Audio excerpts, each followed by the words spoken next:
RKO decided to put their two big stars, Ginger and Katharine, into a movie together, Stage Door, in roles that resemble their true careers. This is the only time they starred together, and in retrospect, it was a stroke of genius. It is a very good movie, critically acclaimed, and nominated for Best Picture, Best Director, and Best Supporting Actress. I rank this movie, and Ginger's performance, among the very best of her career. For those who do not understand Ginger's career, note this. By 26 years old, she was now in her fourth movie to be nominated Best Picture, 3 of which she was one of the leads, and this time in a dramatic role, which she so wanted. And Katharine Hepburn is great in her role. It has a great supporting cast, and the script is very good. Some movies do not have much in the way of interesting backstories. This one makes up for them, with so much going on behind the scenes. Ginger was frustrated. She loved doing the Fred and Ginger movies, but always wanted to do other movies at the same time, especially dramatic roles. The Fred and Ginger movies, dancing musicals, took much longer to make than other kind of movies, especially with Fred's OCD perfectionism, and now Ginger had performed in 3 in a row, Follow the Fleet, Swing Time, and Shall We Dance? For financially struggling RKO, these movies were gold mines, but it was now 18 months since the release of In Person, Ginger's last movie without Fred. I have many issues with their 7th movie, Shall We Dance, which I cover in depth in my Fred and Ginger series of documentaries. While I understand management's desire to do something different, in my opinion, they made several crucial mistakes and were led astray by their insular industry views and prejudices, and then used this drop-off as a rationale to totally trash the formula in the next 2 movies. With the gift of 20/20 hindsight, their overreaction was insane. Swing Time had the 9th highest revenue for 1936, not too shabby, and eventually was recognized as one of their finest movies. I rank it their #1 movie of the series. Even after Shall We Dance, Fred and Ginger dropped to a still very respectable 7th place on the Moneymaker chart. But Shall We Dance did not make the top 10 revenue for the year, so they decided to take a break. The longest gap between movies in the series, 18 months between the release of Shall We Dance, March 7, 1937, and Carefree, September 2, 1938. In their defense, management was also dealing with the increasingly strident demands by both Fred and Ginger to do movies outside their partnership. During this break, Ginger did 3 movies, and Fred 1, and the results are surprising, especially to the modern viewer. 2 of the 3 Ginger movies made a small profit, one of which was re-released later for a much more substantial profit, and one was a financial disaster. Fred's only movie during this period was his first to lose money. While Fred and Ginger were dealing with a slight downturn in the standings, that was nothing compared to what happened to RKO's other big star, Katharine Hepburn. Katharine had exploded on the movie scene in her first movie, Bill of Divorcement, to high critical acclaim. In her third movie, Morning Glory, she won Oscar Best Actress. For her fourth movie, Little Women, she was already solo above the title, and the movie was nominated for Oscar Best Picture and was the 10th highest revenue movie of the year. In her 8th movie, Alice Adams, she was again nominated for Oscar Best Actress and the movie for Oscar Best Picture. Katharine, the greatest actress of all time, was also a notorious bitch, especially early in her career.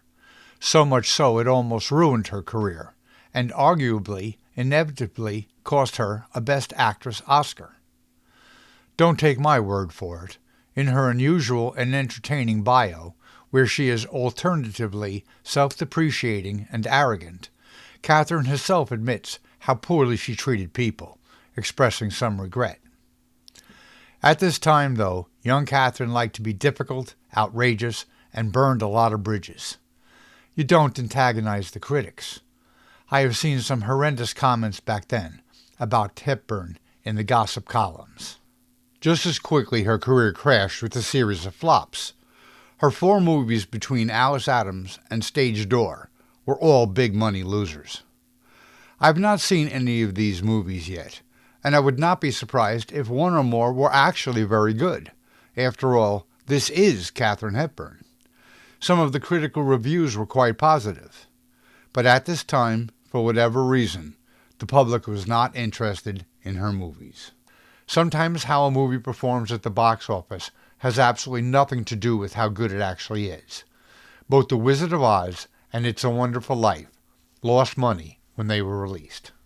Then in 1938, she and Fred were caught up in a slanderous series of articles promoted at first by the independent theater owners, the box office poison incident, covered in the Fred and Ginger documentary series. This was a real tough time for so many great stars. Both Fred and Katharine had to endure a down period, the worst of their careers. Soon enough, they left RKO. The top moneymaker poll, an inexact science, is the opinion of the movie theater managers, where the industry deals directly with the public. What happened in this time period is astounding. After 1935, Hepburn dropped off this list until 1968, and after 1937, Fred dropped off for good. Only Ginger maintained a presence on this chart for 9 of 11 years, from 1935 to 1945. By this point, their careers were going in opposite directions. Ginger's was rising, while Hepburn's was crashing. So, if this movie is so good, which it is, why the low revenue number? The reviews might offer some insight. The New York Times wrote, Miss Hepburn and Miss Rogers, in particular, seemed to be acting so far above their usual heads that, frankly, we hardly recognized them. There's one hell of a backhanded compliment. After all these two had done already, this critic is surprised they can act? Did they not see any of their previous work? Or was this more of that spite from the critics? The Times of London was more supportive. The dialogue is brilliant, with typical American point and brevity, but nearly always spiteful and cruel, for these girls are the product of a hard environment. 3 stand out from among the rest: Miss Katharine Hepburn, Miss Ginger Rogers, and Miss Andrea Leeds. Variety was kind to Ginger. As a sharpshooter with a snappy reply, she scores heavily, and she clearly demonstrates her ability to handle comedy with the same agility she handles her feet. In a slick role, she is surefire. I must admit part of my attraction for this movie is RKO putting their 2 queens together, Hepburn and Rogers, in roles that so reflect their actual careers. I find the Rogers-Hepburn rivalry backstory very amusing, covered in detail in the 3rd episode of the Fred and Ginger documentary series. These two had already butted heads on several occasions, including Hepburn kicking Ginger in the shins and pouring water on her new fur from above. Originally, Ginger was to have top billing because the public loved her, but ended up splitting the top with Hepburn, billed first in the trailer, but second everywhere else. When Hepburn protested her lower billing and smaller role to RKO producer Pandro S. Berman, he told her she was lucky to have the 7th role in a star picture. Yet her protest worked, sharing top billing with Ginger and having her role now as the top movie lead. How did Ginger take this? Hard to say. Ginger quite often makes indirect statements about troubling issues in her bio. She wrote, Kate always wanted her way and usually got it. About the screen test where Hepburn kicked Ginger in the shins, she continues, I was surprised at her attitude about the Mary of Scotland test. She didn't have to behave as strongly towards me as she did. And concludes, I steered clear of her, not trusting what she might do if I in any way crossed her. I recognized she had little empathy for me. Ginger did not fight the change in billing. Her mother had always told her not to be difficult with the studio heads. Pick your battles carefully. I do not want to go off on a tangent, but I found it funny in both their bios Fred and Ginger like to describe themselves as tough, and in many ways they were. but they were never mean. It seems obvious Katharine intimidated Ginger, as she did so many others at this time. Ginger wrote, "The character Kate played in Stage Door was a test to me. Would I overcome her silent ridicule of me, or melt into the scenery like a chocolate bar?" I think Ginger was talking about more than the roles here. When I read Hepburn's bio, the hilariously titled Me, I was looking for the counterpoint to all Ginger wrote about Hepburn. In classic Hepburn style, she barely mentions Ginger at all.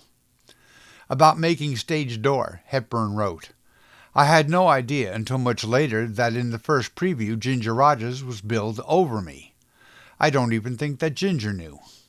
At this preview so many cards came back saying, the best Katharine Hepburn picture we've seen, and she is great. I'm talking about preview cards, which would be given to the audience as they were leaving the theater to jot down their opinions. They returned me to my first position. Lucky me." This round went to Hepburn. Gail Patrick, who also starred in Stage Door, gave her totally unfiltered, blunt, and, so rare in Hollywood, on-the-record view of Ginger and Katharine, and it is harsh, so get ready for this. Kate just hated Ginger Rogers. It was pure green envy. Ginger was everything great Kate wasn't.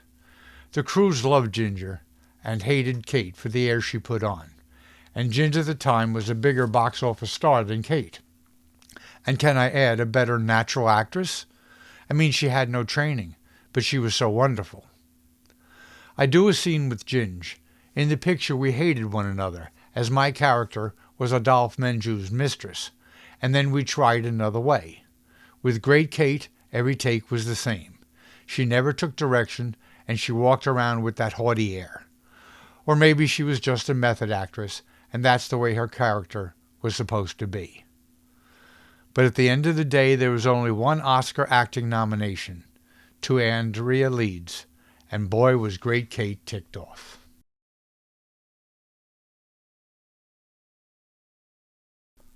I have a theory behind Katharine's treatment of Ginger. When Ginger was getting married to Lou Ayres, her agent, Leland Hayward, showed up to accompany Ginger in the limo ride to the wedding. He told Ginger's mother, Leela, that Ginger was marrying him today. Really funny, huh? The sick thing was, Hayward was serious. During the ride, he besieged Ginger to instead drive to another county and marry him. Ginger had all kinds of these crazy stories in her life. When I read Katharine's bio, she was in a long-term relationship with Hayward. He asked Katharine to marry him, but she refused. She liked it just how it was. There are a precious few dates in Katharine's bio, so it took a while to confirm my suspicion. It was in the middle of Kate's relationship with Hayward that he asked Ginger to marry him. Did Katharine find out? Is that why she was always angry with Ginger? Just a theory. Some movies have no interesting backstories. Others, like this, so many it is overwhelming. The social lives of the actors was among a fairly small community, like a high school where everyone knew everybody, and the interconnections were endless, almost incestuous. Katharine was considered for the lead in the play before the movie, but the play's producer and Katharine's ex-lover, Leland Hayward, was jealous about Katharine's deepening relationship with director John Ford and cast his current girlfriend and Ginger's lifelong close friend, Margaret Sullivan, to the role. Sullivan was supposed to play the same role in the movie, but became pregnant with her first child with Hayward, now her husband, and the part went to Katharine. In 1980, Ginger said, "Mag was everybody's dream girl for the part. Instead, we got Hepburn, who did a good job." While I truly understand Ginger's feelings towards Katharine, Kate did far more than just a good job in the role. So when this great movie had such a limited financial success, with Ginger being so popular at this time, they blamed Hepburn's unpopularity. Still, it did well enough for them to give Katharine her next movie, Bringing Up Baby, with Cary Grant. Again, how this went makes little sense. In retrospect, Bringing Up Baby is well recognized, AFI's number 14 top 100 funniest comedy. Yet RKO decided to shelve it, so Katharine's boyfriend, Howard Hughes, bought the film and released it. It did so poorly at its premiere, it was pulled from Radio City Music Hall after only 1 week. This was it for Hepburn at RKO. She bought out her contract and returned to Broadway. Don't worry about Katharine.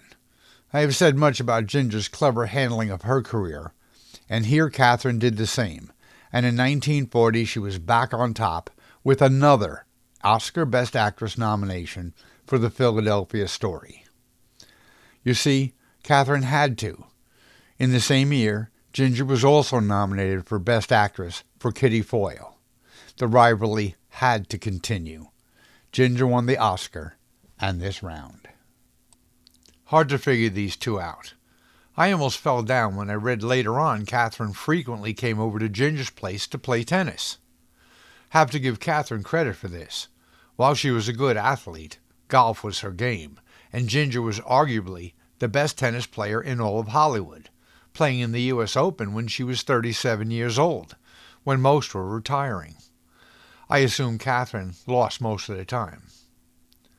Maybe I get too big a kick out of this. I can just imagine the two of them glaring over the net at each other. The rivalry had to go on. Stage Door had an excellent cast, including many future stars. Adolphe Menjou had played lead roles in The Silence, and afterwards was a great character actor playing roguish and magnetic men about town. He would appear with Ginger 2 more times.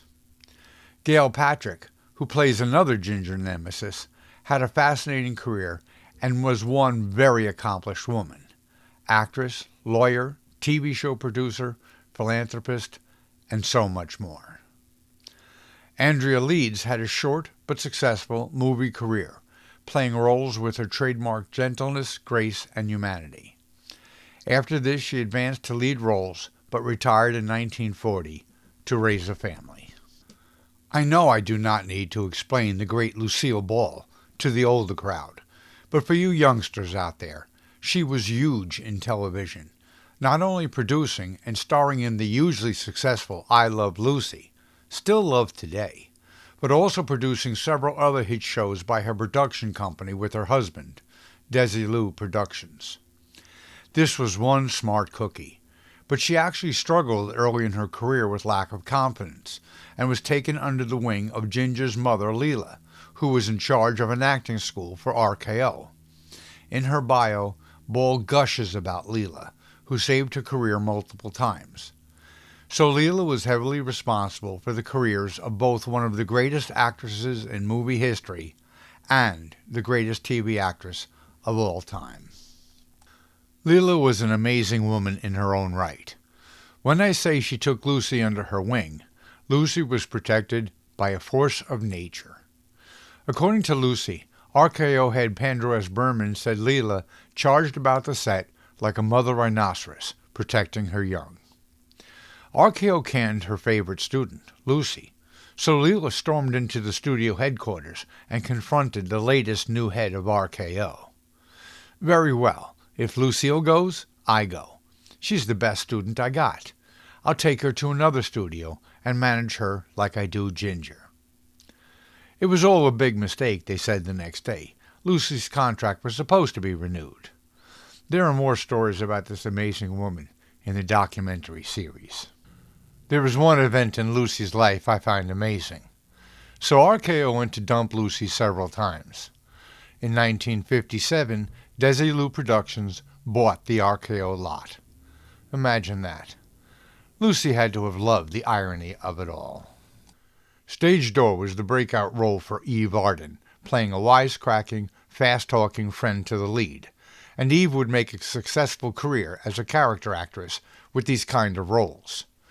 She was nominated for Oscar Best Supporting Actress in Mildred Pierce, 1945. I was floored when I realized this skinny, gangly, awkward girl was Ann Miller. That's not Ann Miller. This is the gorgeous, amazing tap-dancing star. But it was Ann, barely out of puberty at only 14 years old.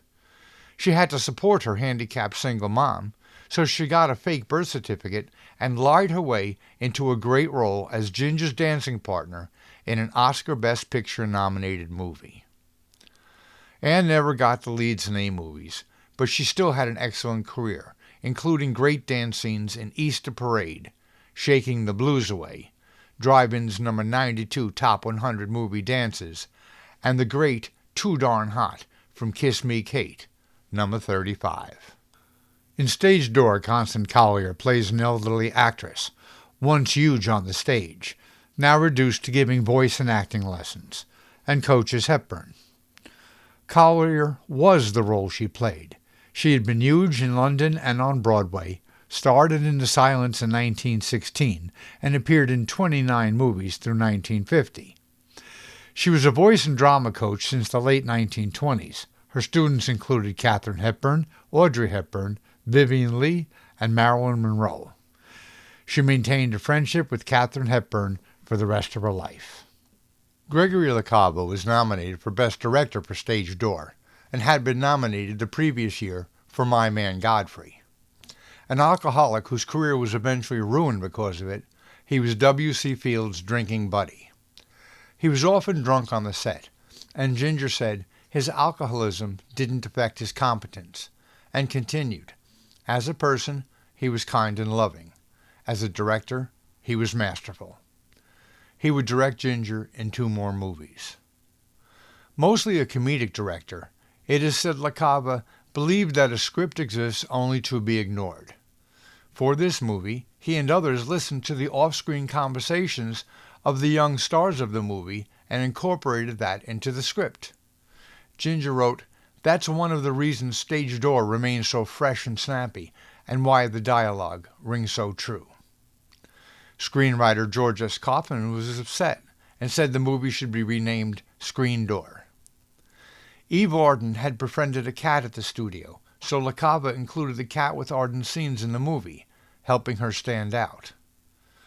Probably his greatest directorial trick in this movie was during Hepburn's speech after the play opening night. More on that later.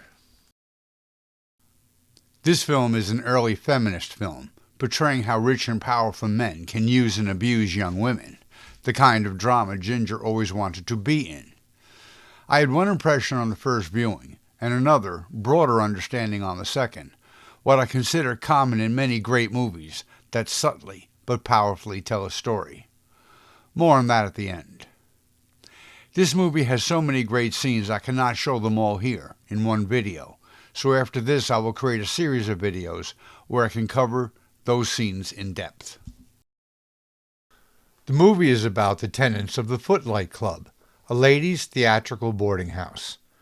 It opens to chaos, with Ginger on a rampage. Her roommate, Gail Patrick, has taken her last pair of stockings, and Ginger wants them back, physically pulling them off Patrick. I won't be insulted by this little gutter snipe any longer. I'll What's going on in my house? Get the clothes. I wish I had that one nice. What difference? I'll slap her ears flat against the back of her head. I'd like to see you. Well, come on down here. What are you going to do about it? Lucille Ball asks Ginger if she wants to go on a double date with some of her lumberman friends from Seattle. Ginger says no until she finds out dinner is included. Lucy says, "You might try to be a little less insulting this time," and you get that Ginger's sharp tongue is not just for her roommate. Any doubt is removed when Katharine walks in, and Ginger gives her the treatment. How many doors are there to this place? Well, there's the trap door, the humidor, and the cuspidor. How many doors would you like? I only asked a civil question. If you young ladies will pardon me, I shall take the wolfhounds for a stroll through the park. If you were a little more considerate of your elders, maybe Mr. Powell would send his car for you someday. I can hardly wait. Of course, he would probably take one look at you and send you right back again, but then you have to expect that. Yes, but I understand Mr. Powell's chauffeur doesn't go as far in his car as Mr. Powell does. Even a chauffeur has to have an incentive. While I'm dining on pheasant bordelaise. Bordelaise, no less. Rude girls, listen, he's Or bordelaise. maybe it's casserole. I'm not quite certain. Well, be sure not to eat the bones and give yourself away. Katharine goes to arrange her accommodations, as she calls it, and when she asks for a room with a private bath, the girls erupt in laughter. But when she pulls out a $50 bill, they are all stunned. They discuss the chair Sarah Bernhardt sat in, and the elders reminisce about their long past careers. In what I consider the best scene in the movie, Katharine is brought up to Ginger's room to be her roommate. Ginger paces back and forth like a caged animal, preparing for battle, and this time Katharine gives as good as she gets. We could leave the trunks here and sleep in the hall. There's no use crowding the trunks. I don't know what we're going to do when the wolfhounds arrive. I hope you don't mind animals. Oh, not at all. I roomed with a great many of them before. Yes, I can see that. Fresh kill? Yes, I trapped them myself. Yeah, you don't mind helping me unpack. Oh, I beg your pardon. You're not the maid, are you? Oh, that's quite all right. Thank What a you. lovely dress. Whipped up at home by loving hands. Huh? Every stitch. I suppose if you'd had your choice, you'd picked a much younger grandfather. I see that in addition to your other charms, you have that insolence generated by an inferior upbringing. Fancy clothes, fancy language, and everything. Unfortunately, I learned to speak English correctly. Well, it won't be of much use to you here. We all talk pig Latin. And I use the right knife and fork. I hope you don't mind. All you need is the knife. Do you mind if I hang these things here? Temporarily, of course. I must take my bath. That might help. And remember, half the wardrobe is yours. And if anything of mine should get in the way, we'll just toss it out the window. The girls are having a grand time gossiping about Katharine. Andrea Leeds walks in, another fruitless day looking for a role. Lucy is concerned about Leeds, and we find out when the landlady presses her for back rent she is broke and not taking meals. We see another side to Ginger when she talks with Leeds. Leeds had starred in a big hit a year ago, but nothing since then. Ginger has a heart of gold, first offering a shoulder to cry on, then tells Leeds she is the best actress in the club, offers some of the little money she has, and, when all else fails, simply gives a hug. I don't mean to be butting into your private affairs, but if it's a matter of a few bucks, I'd be very... Oh, Gina, I've got to get that part in Enchanted April. It's been my whole life. It's me. No one else can play that part. It belongs to me. Oh, Gina, I've got to get that role. I've got to. Oh, honey. Oh, gee. During dinner, Katharine was talking about Shakespeare, and the girls were duly unimpressed. Truth is, several do not even know Shakespeare.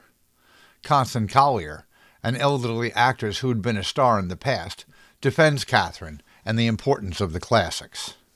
The girls wisecrack through their ignorance. Katharine challenges them. Why are they all trying to be comedians? Don't they take anything seriously? In a moment of honesty, Lucy says, after you sat around for a year trying to get a job, you won't take anything seriously either. Katharine lectures them they should, and she will, take charge of her career. Katharine is so full of confidence. She has a lot to learn.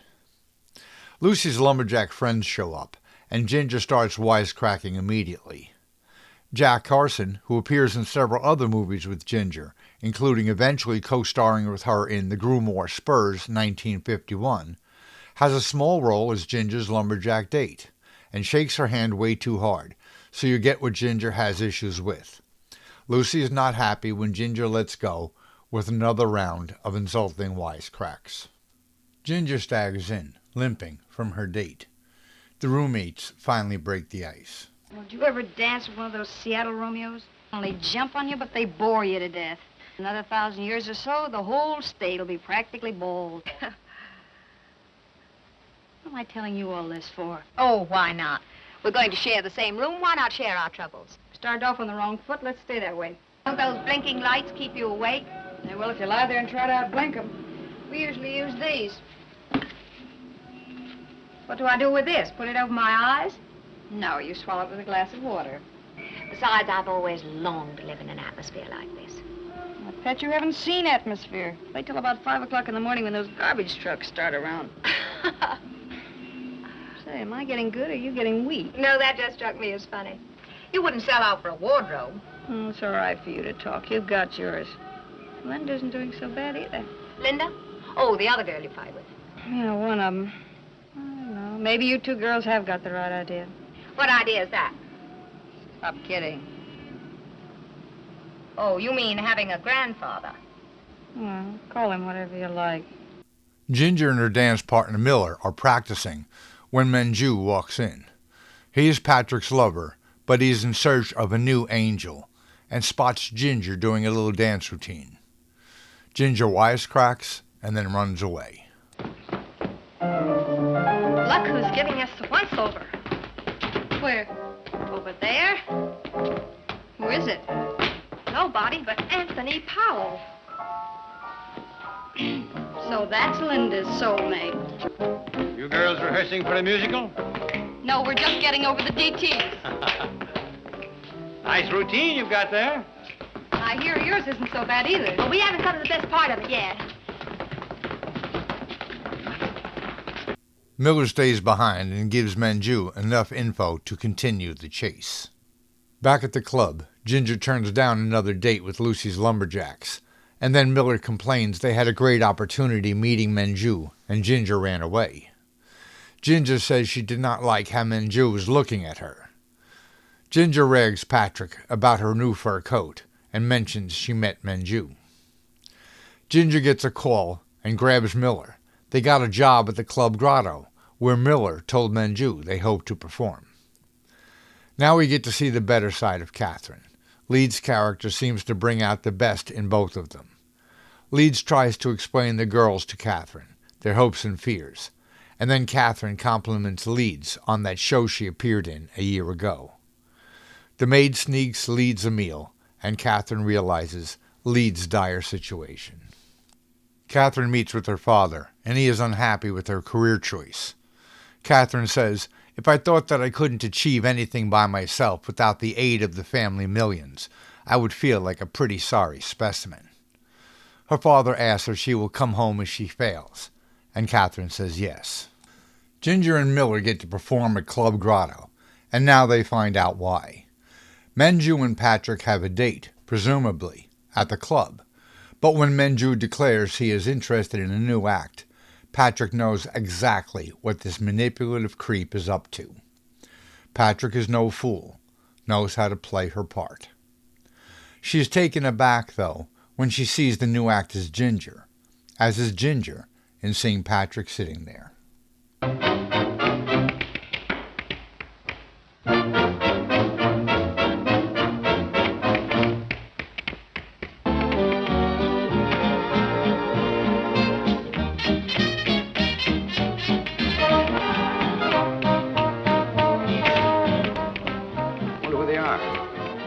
A lot of riffraff they pick up around town. There is a charming backstory to the quick dance scene you just saw. Randall Malone, friend of Ann Miller, described how Ginger Rogers gave Ann her career break with Stage Door. It all started with Ginger Rogers. When Ann went in for that audition, director Greg LaCava thought she was great, but too tall to dance with Ginger Rogers. And right when that comment was made, Ginger was walking in Greg's office. After hearing this, Ginger said, "Well, I like how she looks. Can you stand a minute, String Bean?" Ann Miller stood up and said, "Miss Rogers, if I wore flat shoes with a shorter hat and you wore heels, don't you think it would balance out?" Ginger said, "I think you're right. You got the job, String Bean." Greg LaCava was not going to argue with Ginger Rogers, so he simply said, "There we go, girls." Ginger and Miller became lifelong friends. Ginger realizes why they got the act and decides she will now play along. Well, I heard tonight that he owned half interest in this club. Or did you know that? Oh, I thought it was kind of funny that we should happen to get this job all of a sudden. And then came the dawn. Didn't we talk the whole thing over at dinner some night? Well, I'm very fond of dinner. Do you suppose you could send your car around for me? Where would I send it? I'm living at the Footlights Club, but the traffic around there is rather heavy. I see. So I think you'd better send it around here first. Perhaps that would be better. Leeds finally has a reading for the part in the new play, a part she is perfect for. Other forces have intervened, though, and her appointment with Manju is canceled. She is so weak, only able to continue on hope, and with that gone, she faints. Katharine, not fearing poverty like the other girls, storms into Manju's office to tell him off. Here, you can't go in there. Just what? Used to be none of Do you your know the business. girl just fainted in your office because you broke an appointment with her? The greatest actress in the world might be living out there 15 feet away from you, and you'd never even give her a chance. Are you the greatest actress in the world? Never mind about me. I don't need you, but those other girls do. They sweat and slave and go without food and decent clothes in the hope that someday someone like you will come out of his office and notice them. Every year, about 50,000 girls decide that they want to go on the stage for one reason or another. Well, 49,500 of them are wrong. They'd be much better off home washing dishes. Unbeknownst to Katharine, her father's lawyer is next in Menju's office to buy Lee's hopes and dreams for her. Years of Rogers' support really paid off for Lucy now, listed in the credits and given many good lines. Just some good meals, try and get them, and a nice long rest. Well, she hadn't worked in almost a year. That's just the same as a rest. Come here. Shake your head. Why? Never mind, shake your head. Like this? That's what I thought. I can hear it rattle just as plain. What does it? Nothing. Ginger is young, thinks she is clever and tough, but she is just going to be used and discarded. Patrick shows she also has a decent side, regardless of all the previous conflict with Ginger, and tries to warn her. Katharine does the same. Ginger fears if she says no, she and her partner will be unemployed again, and is tired of the struggle. Plus, she sees how good Patrick is doing playing along, and has yet to figure out Katharine's grandfather really is her grandfather, and Katharine's family is rich. I really came along to give you a tip. And don't bother to read the note. I'll tell you what it says. 11 roses, and the 12th is you. His routine's pretty much the same with all the girls. It all ends up with a quiet little supper in his pet house, with champagne and all the trimmings and the view and all that. I mustn't forget to tell you about the lighting effect. It's very good. It goes with that tired little boy routine. But I won't spoil it for you. I'll let all that come as a surprise. Must be galling to you older women to lose your meal ticket to younger riffraff. Just a leave of absence, dearie. And in the meantime, I have my lovely sable coat and my star sapphire to keep me company. It's lovely, but I'm afraid you paid too much for it. That's your mistake. I'm not as generous as my Aunt Susan.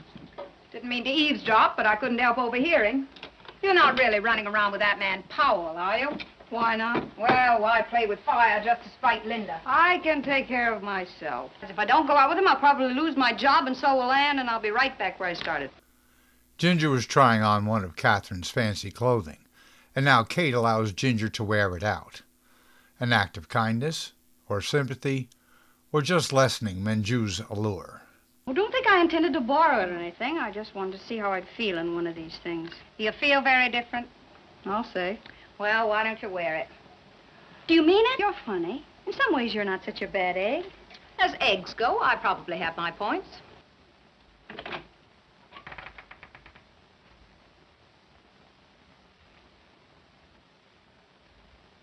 Ginger finally ends up in the spider's web, Menju doing his usual routine.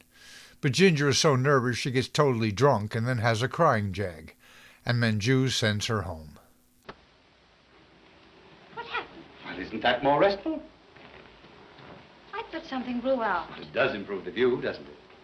It's beautiful. Green bacon. In letters that big. That big. All right, that big. It's got to be big enough to keep people away. And I'll be Pygmalion. You'll be Galatea.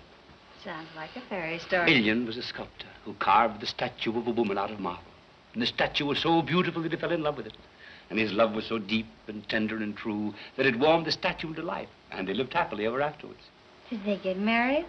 No, I don't think people got married in those days. I think that's terrible. What's terrible? He didn't get married. But you were just... Oh, but look at all the trouble he went He to. didn't go to any trouble. You're just getting hysterical. And besides, he had a wife and son and couldn't get married anyway, huh? Katharine takes care of the drunk Ginger when she gets home. It was wonderful. Oh, yes. The view was wonderful. The supper was wonderful. Do you know your own name? It's going to be in letters that big. No, that big. You're And wonderful. I'm wonderful, too. You Now, are come on, very let me help you wonderful. take off your things. Well, we're all going to go to the wedding. I feel terrible. But isn't it wonderful? And tomorrow you're going to have a wonderful hangover, and that won't be so wonderful. Wonderful, it's wonderful. While not obvious at first, this is a sad series of scenes, where these women deal with life under the control of rich and powerful men. From mature Patrick trying to ease Ginger's imminent humiliation under the guise of gloating, to Katharine releasing Ginger from Menju's grip at the cost of the blossoming friendship, to Katharine believing her upbringing allowed her to deal with Adolf on equal terms when, If not for Daddy's money, she never would have been in the room, and Menju would never have put up with her routine. Is Mr. Powell's car calling for you at the grotto tonight? Mr. Powell's car calls for me every night. I was just wondering. I saw Mr. Powell at the Colony Bar this afternoon with another young lady. But you'll probably get a note later saying he's been detained on business. When Mr. Powell doesn't send his car, he always sends a note. He's quite courteous that way. Well, you want to be a star, don't you? Mm-hmm. Under the proper circumstances. Why don't you sit back on the couch? You'll be more comfortable.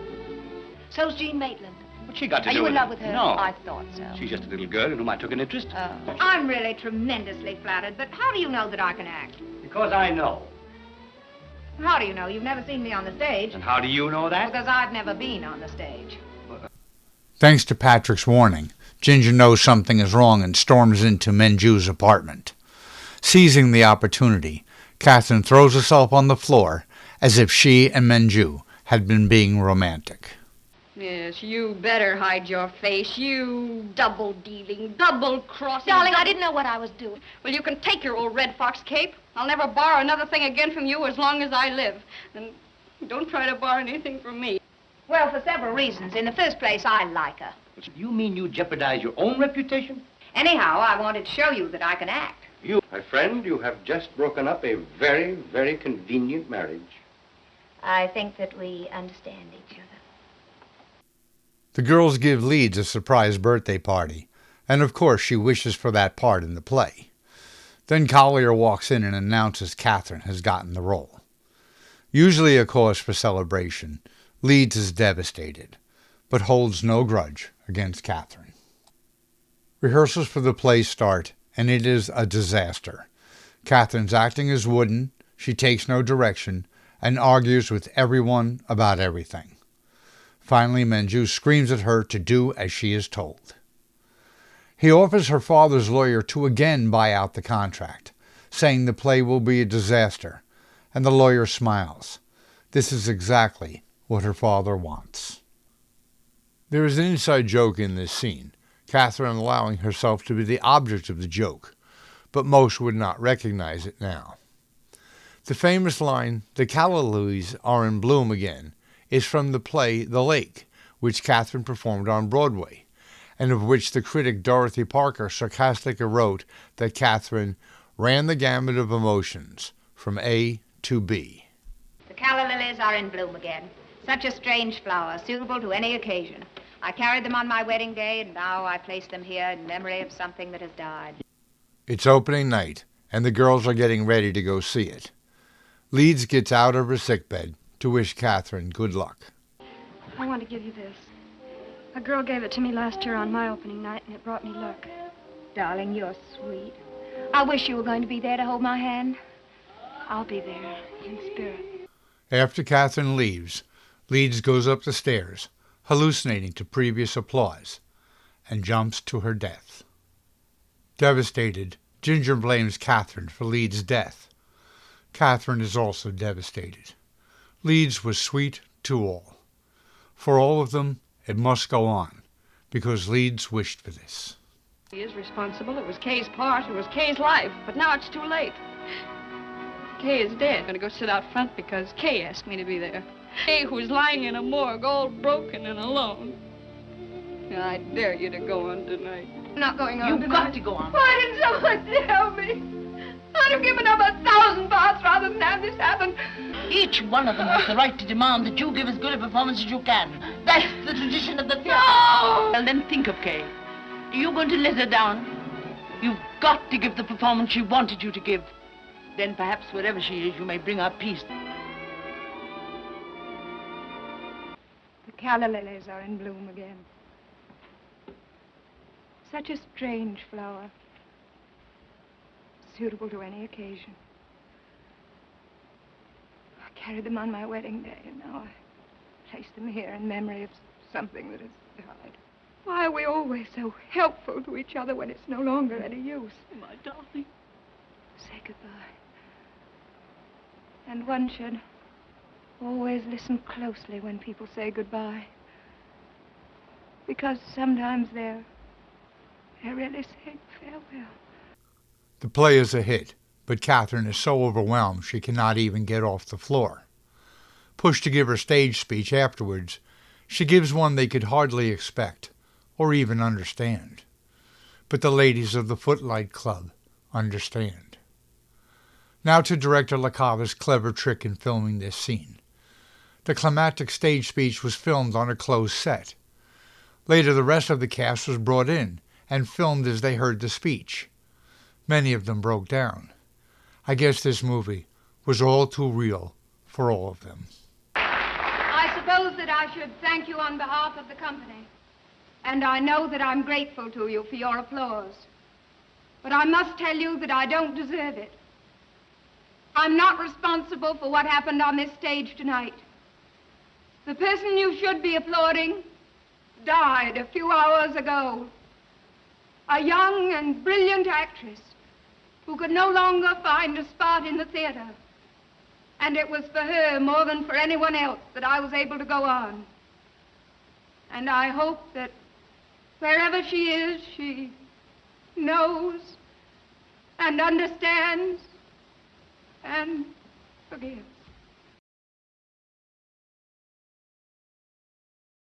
Of course, creeps will be creeps. He has rather a strange quality.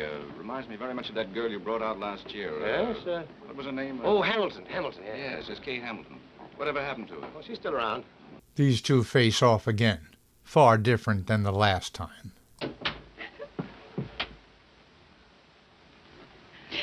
Don't try to say anything. We'll go to her.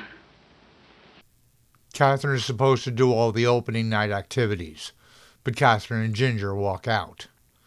Tonight, the rich and powerful do not get their way. Tonight is for the ladies of the Footlight Club. Katharine is a huge success, yet still lives at the Footlight Club, where the girls love to clown around. Lucille has given up and is leaving to marry a lumberjack.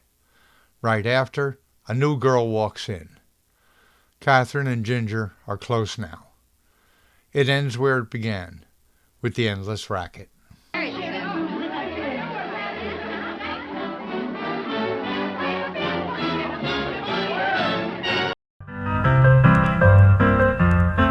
Please like and subscribe.